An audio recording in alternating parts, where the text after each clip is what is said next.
Many years ago when I was playing and singing in bands a lot, about the highest note I could sing was a G below high C.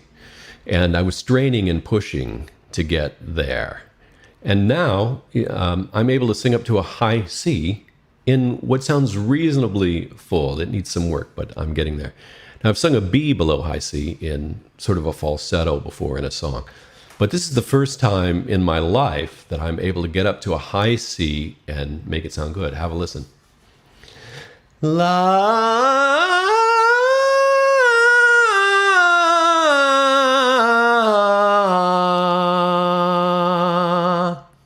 Let me do that again. Well,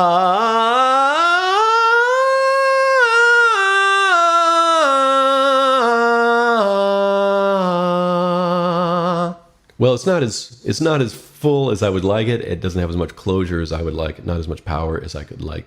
But it is easy for me to get there. It's not a strain on my voice. It feels really good. Okay, I'm back and I want to talk about why it is possible for me to sing higher than I used to be able to.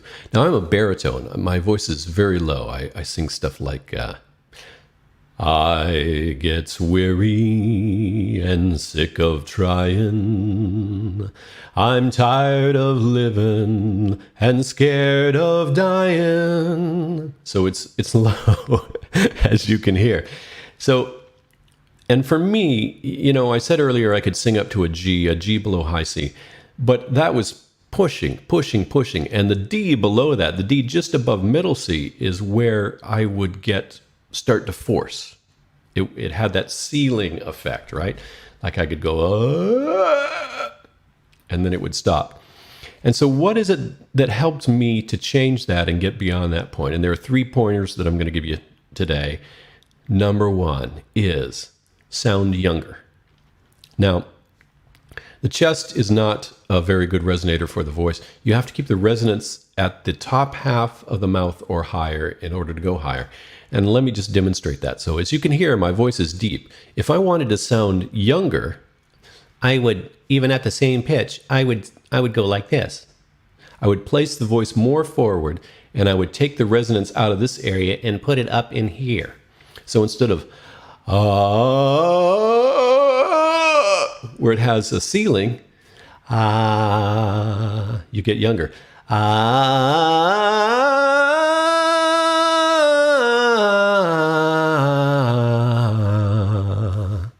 And this has the added benefit of raising your soft palate when you do this. Now, a way to do this is to look a little bit surprised. Take a breath in. You feel your soft palate raise in the back. And then try to sound younger. Hey, hey, hey, instead of that bright forward sound. Now, what happens there is that the ceiling tends to go away from your voice. And one of the points of this is that you want to get one sound in your voice from the bottom to the top. You don't hear a break. You don't hear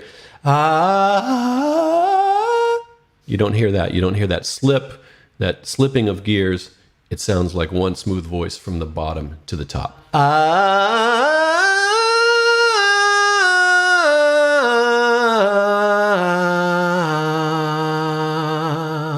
That's tip number 1, sound younger. Tip number 2, this is also about the raising the soft palate, is that there's a set of shapes that your vocal apparatus goes through as you sing. And for me, in the chest voice, it's pretty neutral. It feels like it's back there, back here. It's like, it's neutral. And then as you go higher, a little bit higher, into your first break or bridge, it widens out just a touch. There's a little more space. You start here and you go to here. And then after that point, as you go through your first bridge or break or passaggio or whatever you want to call it, it starts to raise. Everything in the roof of your mouth starts to raise. Now, you've got what's called the hard palate, which is right behind your teeth. And then back further where you can feel the softness, it's called the soft palate. You can't raise the hard palate. It's a piece of bone. But the soft palate goes up. But it feels to me like the whole roof of the mouth is raising and becoming, so this slightly wider shape becomes narrower and narrower as you go up. So it's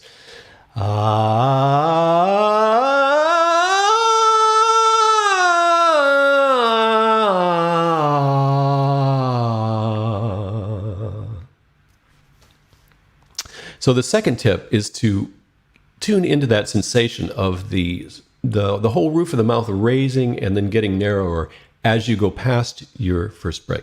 Let's talk about the breaks or the bridges or the passagios for just a minute. These are the places in your voice where sometimes if you're not doing things properly, there's a little skip. It feels like it's switching gears. La, like that. So you don't have the smooth continuity in the voice. Now, there's two sets of muscles in the vocal cords. One of them holds the cords together, and the other one stretches for higher pitch. Now, imagine that you are stretching. You want to stretch your legs, and you tense everything, and then you try to stretch. It's hard, right? Same way with the vocal cords. If you're clamping down on your vocal cords to close them together, it's harder for them to stretch.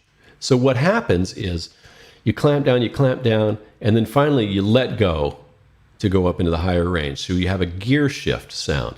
So if your vocal muscles are too tightly squeezed together, they're going to cause a slip or a break. So if they're too loose, you just have falsetto, breathy tone. Like, boy, that sounded great.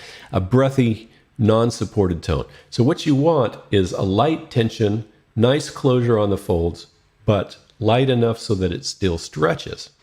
The particular setup that we just talked about, going from neutral to a little bit wider to narrowing and getting taller, that's what helps keep the correct amount of tension in your vocal cords as you stretch up into different notes. Tip number 3 is if you have a spot in which you get stuck and you feel like there's a ceiling to your voice and it goes like that, breathe through that spot a little bit with a little bit of a sigh or a little bit of an H. So, and by the way, when you're doing scales, you don't go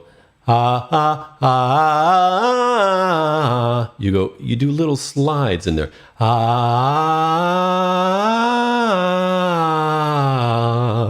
So if you have a spot in which you feel like you're about to get stuck, sigh through it just a little bit. Now the idea is, again, if you can put a little bit of air through the vocal cords, they relax. You put too much air through, they spread apart and you have falsetto.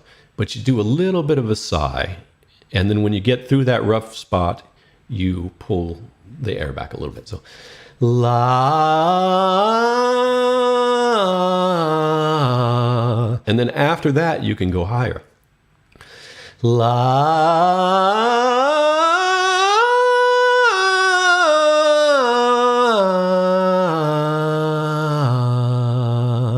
You do this little H thing, you won't have to do it forever. What happens is that your vocal cords are tensing in anticipation of getting to your ceiling. If you sigh and H through it for, I don't know, maybe a couple of weeks, you will find that your muscles then go, oh, okay, I can go through here with no problem. I don't have to clamp, I can relax. And then you'll just forget about it and you'll be able to do it. If you ever have a problem, sigh into it a little bit more and you'll be back on track. It should be easy, it should be fairly effortless. The effort is from the here down and not from here up, right? Nothing really happens here much. It's those two sets of muscle groups, right? The stretching and the clamping. And they are very small. They're like, this big. You don't have to go in the throat in order to get them to close. So we want light, nice closure all the way through. 3 tips to do it. Drop the weight. Sing younger. Get a little bit of that soft palate going up. Number 2, as you go up through your breaks, widen out just a touch, and then after that you narrow. Number 3, a slight sigh or an H into any difficult areas that you might have, any places where you get stuck. Okay, those are my 3 tips for how to sing higher, easier, and with less strain. I'm Keith Livingston from No Label, No Producer, No Limits.com. Hit like, subscribe if you're on YouTube, follow me if you're on Facebook. We'll see you soon with a new video. Bye-bye for now. La la la la la la. Ta-da!